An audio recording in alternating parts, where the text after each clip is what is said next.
армысыздар менің YouTube көрермендерім. Бүгін сіздермен керемет әсерлі ана мен бала деп аталатын әңгімені оқып беретін боламын. Құлақтарыңыз менде болсын. Қазақтың қилы-қилы ақ батасын қалайша есте көп сақтағансыз, әдейі жаттағам жоқ. Сонда өзінен өзі есте қалып қойған ба? Солай деп ойлаймын. Сіз айтқан баталардың көбісі біз оқыған кітаптарда кездеспейді. Бәлкім оны өзіңіз. Жоқ қарағым, мен өз жанымнан шығара беретін шайыр емеспін. Онда әлгі баталарды қайдан жинағансыз? Ол бәлкім өзімнен бұрынғы есті қариялар мен ақ жаулықты әжелерді көп тыңдағанымнан болар. Солардың зәуеде айта салған сұлу сөзі зердемей қонақтап қала берген болар. Жасынның суретші досы Жарқынбек сол жолы балым анамен бір кеш отырып сөйлесіп, сан түрлі сауалдар беріп, көп әңгіменің тиегін тоқтаусыз бұрап, молынан ағытып еді. Жасын болса қалжырап, қажып, ұйқысы келіп, енді болмаса досына ым қағып, «Ей, доғарсаңшы, енді демалмаймыз ба?» демекшітін. Абырой болғанда Жарқынбек те бұның ойын оқып қойғандай. Сол сәтте әзірше шеті мен шегі көріне қоймайтын салалы әңгімеге күрмеу сала бастады. Жасын осы сәтті пайдаланып, ал енді әңгімені тұсаулап, қалғанын ертеңге қалдырса қайтеді деген. Сөйтіңдер айналайындар, ұзақ жолдан сең соқты болып келдіңдер ғой, енді жақсылап демалғандарың дұрыс деп. Балым ана да елп етті. Содан соң бұл екеуі тысқа шықты, түн болып қалғанды. Ауыл түні қандай ғанибет, аспан шайдай ашық, көкте жұлдыздар жамырап тұр. Бірақ әдеттегідей емес, өте жақындап келіп қалғандай. Әні-міні дегенше осы ауылға түгелімен жауып кететіндей көрінеді. Әне анау жеті қарақшы, мынау темір қазық, анау бозараңдап созылып жатқан құс жолы, ал анаусы аспанға қарап керіле демалып тұрған Жасынның тәтті ойын тағы да суретші досы Жарқынбек бөлді. Мен сенің анаңның портретін салам. Не дедің? Портретін салам деймін. Немене күдігің бар ма? Суретін салам дедім бе? Ендеше сөзсіз саламын. Мен ол кісіні бүгін ғана көрсемде таза бейнесін тап басып қазір-ақ таныған сияқтымын. Қай жағынан? Ол кісі тұнып тұрған шерлі шежір екен. Қазақтың ақ батасы мен қанатты сөздерін қалай көп біледі? Бұл деген көзі тірі қазына ғой. Сен денсаулығы сыр беріп, әбден ауруы меңдеген кезде кездестің. Ал баяғыда, сол кезде неге мені ертіп әкелмегенсің? Оның сәті бүгін түсті. Қу тірлік, ол сылтау емес деп Жарқынбек қатты қынжыла сөйледі. Ондай сылтауды ғана маған айтуға қалай ұялмайсың? Жоқ, расы сол ғой, сен анаңды осы күнге дейін шын бағалай білмеген екенсің енді. Жарқынбек бұған барынша шүйлігіп, таза ренжіген үнмен тіл қатты. Ана қадірін көзі тірісінде білмеу топастық. Сонда мен Жасын сөзінің аяғын жұтып қойды.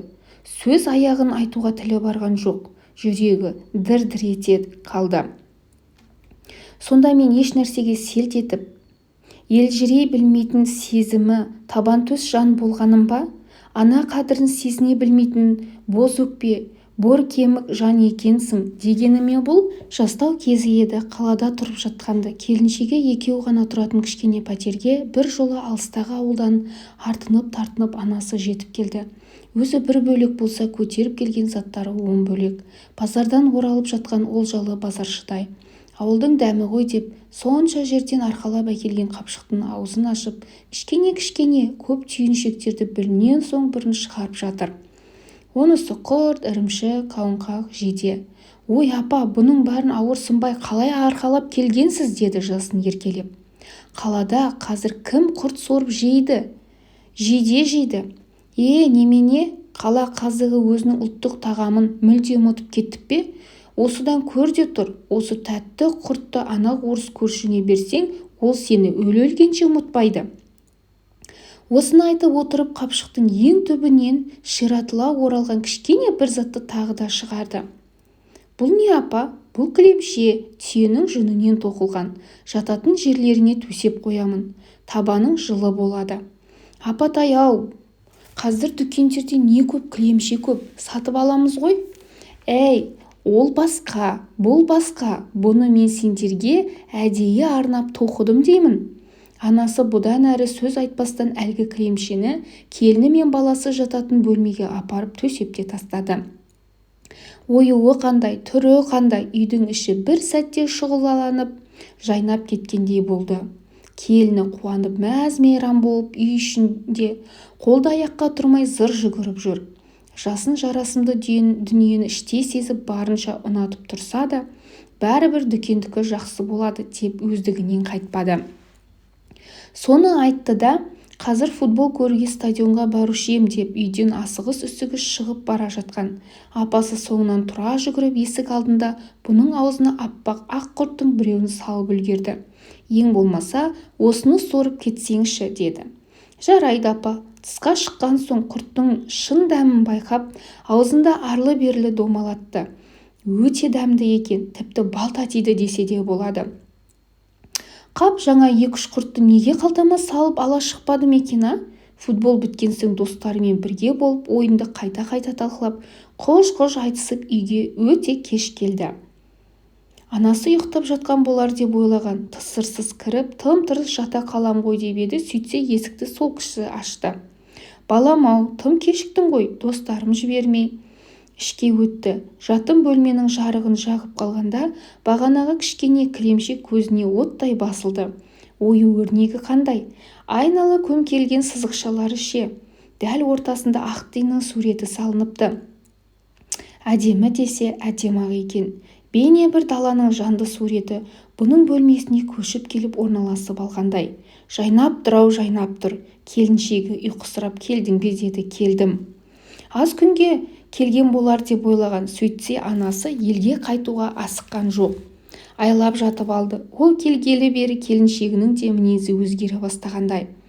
Бұрын кеш оралса, келісті қабақты былай қойғанда ең бергісі ыстық тамақтан да құр қалушы еді. Енді олай емес, қашан келсе де кешкі ас әзір. Ол ма ол, бұған дейін сен қайда жүрдің деген оңайлықпен біте қоймас сауал тергеу басталып жүре беретін. Енді ондай әңгімелер де сап тыйылды. Қайта оның есесіне, сен осы үйдің арқа сүйерсің, саған құрмет көрсету парызымыз деген секілді жанға жайлы тиер жылы сөздер көп айтылатын болды. Жасым бірақ ол кезде үй ішіндегі бұл секілді мінез өзгерістеріне онша мән бере қоймапты. Үйге қонақ та көп үйіріле бастады деп ертеңгісін жұмысқа кетіп бара жатқанда келіншегі ескертіп жатады. Жарайды, тез келуге тырысам. Қонақ шақыру іс-шарасы бір күнмен аяқталмайды.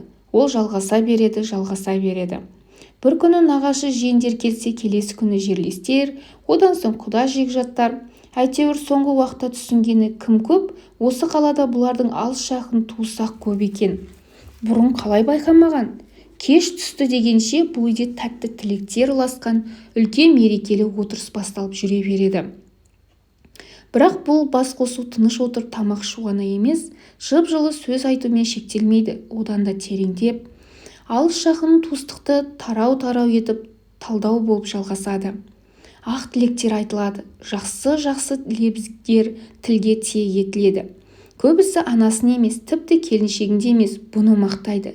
Әулет үшін мақтаныш болуға лайық деседі. Ер болған соң осылай болу керек дейді қонақтар. Міне, отбасы жылуын осылай сақтаған абзал. Бұл осы күнгі көп жастарда жетісе бермейді. Жасын бірақ сол шақта бұл әңгімелердің қалай, қайдан туындап жатқанына да аса мән бере қоймапты. Кеш аяқтала бере анасы мүдірмей айтатын ұзын сонар батасын мақамдап бастап сағыздай созады. Асыңа, береке берсін басыңа, бөденедей жорғалап, қырғауылдар қорғалап, қыдыр келсін қасыңа деп басталатын өте көңілге қонымды тілегі барды. Соны әуездете айтады.